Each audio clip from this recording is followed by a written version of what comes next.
All right, so what we're going to do now is we're going to look to see whether or not the redox reaction we've identified is spontaneous. When we say a reaction is spontaneous, it means it can happen without us putting in energy. So in other words, it has a positive voltage. And what you can do is you look in your table of standard reduction potentials, and if you see that the voltage is positive, or the overall voltage is positive for the reaction you've identified, we say that's spontaneous. It'll just happen. The other reactions that aren't spontaneous, we can make happen by putting in energy, putting an electric current through or providing some source of energy. That means the reaction will happen. All right, so let's figure out if a reaction is spontaneous.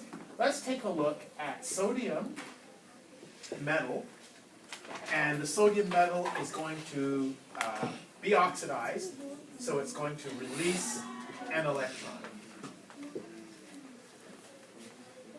And let's pair this up with fluorine. So we've got fluorine, and we're going to give fluorine electrons, and that's going to make fluoride. And so this is our reaction. We wonder if these two reactions paired will make a spontaneous redox reaction. So first thing we have to look and say, is this thing even a redox reaction? Well, the sodium's losing an electron, and the fluorine's gaining an electron. So yes, it's a redox reaction. And it's a redox reaction that will work, because one person's losing and the other's gaining. If we had two species losing electrons, that's not going to work. Or two species gaining electrons, that's not going to work. We've got one losing, one gaining. Is this spontaneous? Well, it's easy to tell because you have access to a standard reduction potential table. So you look at the back of your book, and you look at your standard reduction potentials, and you get the numbers off the standard reduction potential. So I look here, and I see that the reduction of fluorine nets me 2.87 volts with, under these conditions. And then I have to look for the oxidation of sodium. And I see sodium in there. It's way down the list. And I see this reaction listed. I see sodium getting an electron and becoming sodium metal, so sodium solid. And I find to do that takes 2.71 volts. Is this the reaction I use? That's the one in my table. Can I use this one? No, I have to do what to this one? I have to reverse the reaction. And if I reverse the reaction, no longer will it take 2.71 volts. What will it do? It'll net 2.71 volts. So what I did was I found this in the table, and I reversed it for the reaction I want. An oxidation has to be paired with a reduction. So having this one, where sodium is reduced, isn't helpful. I need something that's going to be oxidized to match with fluorine that's reduced. I add up the voltage.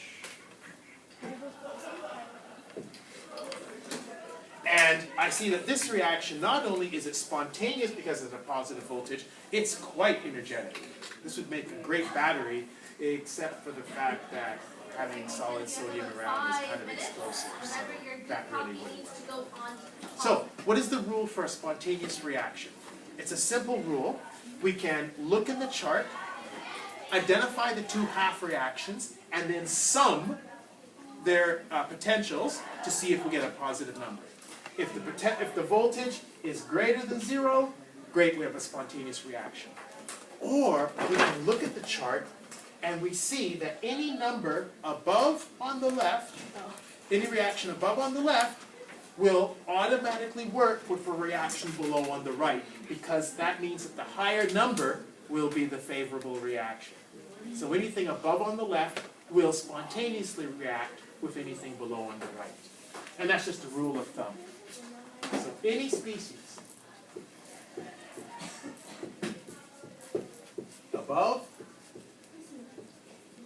and to left of chart, and I'm talking about our chart of standard reduction potentials, will oxidize. In other words, it'll take the electrons from anything below and to the right.